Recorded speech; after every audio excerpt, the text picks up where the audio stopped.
this monkey from up above in the rafters pees all over me. I stand up, I'm like, I'm getting peed on here, and I thought it was gonna make a funny scene. And that's when the attack came, not from the front, but from the sides.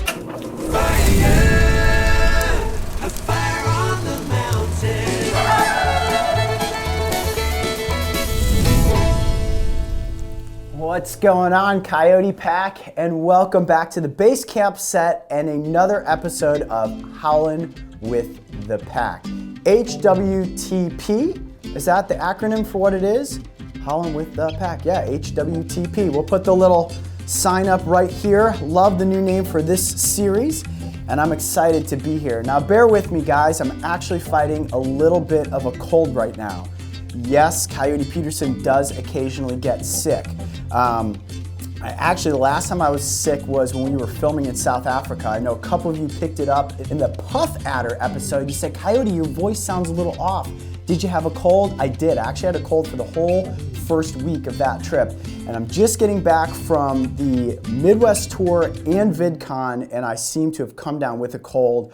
I liken it to probably traveling too much and sleeping in too many different time zones, all in a stretch of like 2 weeks. So, either way, I'm here with you guys today, and this is going to be awesome. Now, one big announcement. We just recently crossed 11 million subscribers. How crazy is that? 11 million members of the Coyote Pack. And I know you guys know that when you hit 10 million subscribers, you get the diamond play button. I'm a bit late to the party, guys, but that case right there has the diamond play button inside of it. And Mark and I were lucky enough to be awarded this at this year's Creator Summit. And this is my first opportunity that I've had to reveal. Are you guys ready? You guys want to see the diamond play button, right? Here it is. All right, hold on, it's really heavy. Ugh. That, wait, like this, is a diamond play button. Now I know you're looking at this thing thinking, wow, that looks pretty solid. Guys, this thing is heavy as it gets. It is about 25 pounds in weight, and every time I hold it, I'm nervous that I'm gonna drop it on my foot and crush my toes. But it is pretty cool. Now, this is an award that obviously we as the Brave Wilderness team were given by YouTube for reaching 10 million subscribers, but we could not have done it without you guys. This is our diamond play button, and it proudly lives here at the Wilderness production offices. Actually, it sits right next to its box like that, because honestly, the box is just as cool as the button. Look at that, it's like a suitcase. It's got its own holding spot in there. Oh, I get my workout carrying this thing around. And there you have it, the 10 million subscriber diamond play button. Congratulations, Coyote Pack. We have made it to that tier in the digital space. Okay, so on the last episode of Howlin with the Pack, I said we were going to give away an autographed Brave Adventures book. This is the autographed copy, and congratulations to Jory Cannon. You wrote in with an awesome comment. It's a long one. I'm not going to read the whole thing here. We'll put it up on the screen, but it was very heartfelt, and we know that you now have overcome your fear of insects from watching our channel, and that is amazing. Bugs, insects, arachnids, no matter what it is, are nothing to be afraid of. As long as you admire these creatures from a safe distance, you're going to be just fine. So, we are going to give away something pretty cool today. Stick around till the end of the episode, and we'll announce what's being given away today. See, this uncut thing, I have flubs. You guys sometimes wonder and ask, Coyote, how do you do all this presentation in the field where like the camera's never cut, you never mess up line? Actually, guys, I do mess up lines quite a bit. You fumble over your words, and all I do is literally stop in that moment, take a pause, and then continue talking. You catch yourself in that motion, and the editors are actually capable of cutting around any of my flubs in those moments, and everything works out just fine. But in this, where we hang out for 15 minutes and we don't cut at all, you know, sometimes I'm gonna have some mix-ups. Anyways, if you guys are ready, let's dive into the questions. We got some great ones this week, and I can't answer them all. Actually, the first one, I just have to address this straight up front. This comes from Austin Amos. And Austin asks, Coyote, would you take a punch from a gorilla? No, Austin.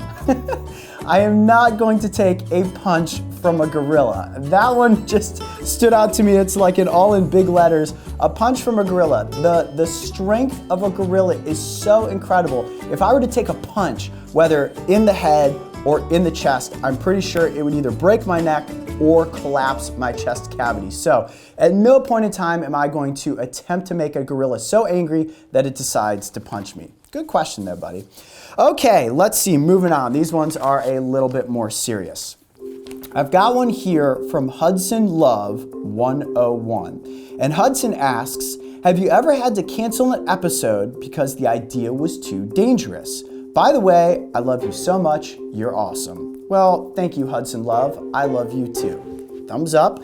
And have we ever had to cancel an episode? As a matter of fact, we have. And the one that comes to mind immediately is the one time we tried to film with squirrel monkeys. Now here's something most of you don't know. Coyote Peterson does not mesh well with monkeys. For some reason, I don't know what it is. Monkeys look at me, maybe it's my hat, and they screech at me, they try to poop on me, they try to pee on me, and occasionally, if I get into an enclosure with them, I am actually attacked. Now, we did try to film an episode once, like I was saying, about squirrel monkeys. We entered into the enclosure. It was myself, Mark, and Mario, and we were working at Kids Saving the Rainforest.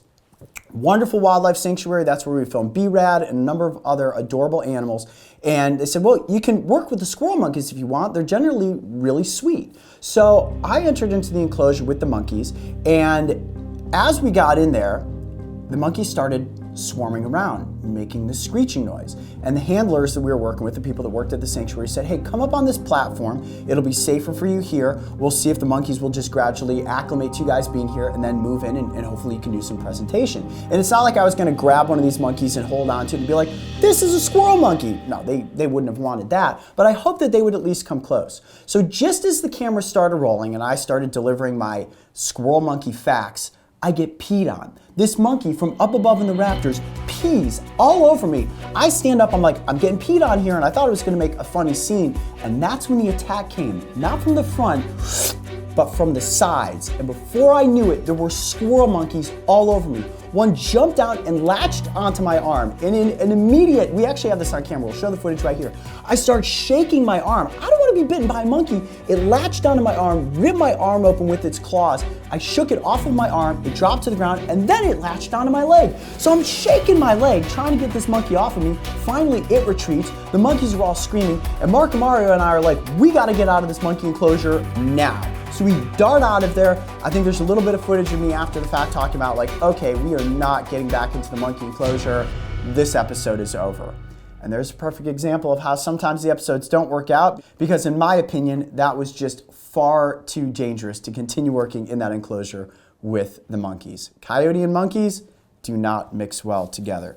Great question, Hudson. Okay, moving on. I'm gonna take a sip of water here. Can you hear that my voice is pretty rasped today? I actually have a pretty bad sore throat, so I don't know if I'm gonna make it all the way to 15 minutes on this one. All right, here we go. Next question. This is a good one. This one comes in from Danny M. And Danny asks, what was the hardest challenge faced during your wilderness career? Great question. Were you anxious when you first started Brave Wilderness? I think I mentioned in the previous episode that there was a whole long journey that it took us to get to this point where we have 11 million subscribers on the channel. And I would say one of the greatest challenges in this career so far was all of the work it took in developing the concept that ultimately became known as Brave Wilderness, the brand, and all of the shows that we have on the channel. In fact, Mark and I, along with a couple of other team members, developed the concepts for these shows for over 3 years worth of time. We created what's known as a Sizzle Reel, where you go out and you film a bunch of highlight action footage of me running through forests, jumping into swamps, catching turtles, catching snakes, showing you all these different dynamics of what the series could be like. We put all that together in a reel, and then we try to pitch it to television networks to say, can we get this picked up as a TV show? And like I said in a previous episode, everybody told us, no, no, no, no. People don't want to see a TV show like this anymore. They just want to see stuff like Planet Earth. And we refused to take no for an answer. So that was actually a huge challenge that took us many, many years to overcome before we finally ended up landing on YouTube. So was I anxious when we first started the Brave Wilderness channel?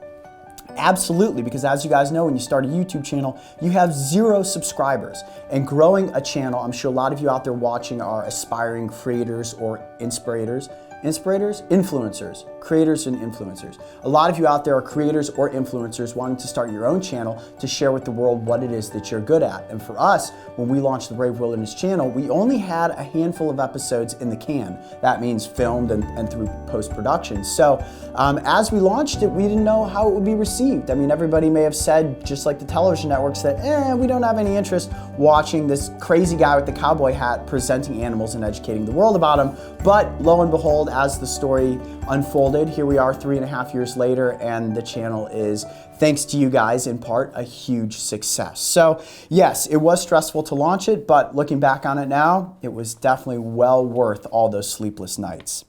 Okay, oh, I love this one. Now, you see what I'm wearing today. I consider these street clothes for Coyote, right? I still have on my adventure vest. I wear this all the time, but I have on a normal shirt. I have sort of gray colored jeans, not my normal hiking boots, and my cowboy hat. I don't wear the cowboy hat everywhere. Like if I'm going out to a restaurant with my family, or I'm just shopping at the grocery store, I'm not wearing all of the adventure attire in public. I do wear normal clothes. I consider these normal clothes for me. It's not just my adventure clothes. But official Caden 1176 asks, has Coyote ever lost his hat during an adventure? Oh, I was glad that someone was going to ask this. Now, this hat, this specific hat right here, has been in every single episode on the Brave Wilderness channel. I have several of these hats. I actually have a stack of them in my closet at home, just in case this one is ever lost. But this hat has been in every episode. And when I answer the question, has it ever been lost? No, it's never been lost in the sense that I can't get it back, but it has fallen off of my head a few times, whether in the wind, being on a boat, and then we've had to turn the boat around and go pick it up, or one time specifically, I think you guys remember this incident where the hat actually saved my life. I fell off a cliff while filming in Arizona. This episode came out in 2016, so some of you may not have seen it. I think it's called like Tragic Cliff Fall or something like that, or Cliff Jump, he doesn't make it, something. But we were filming B-roll shots, and I was jumping from rock to rock. As you'll notice, now we use drones, and there's very little of Coyote jumping from anything these days for safety purposes.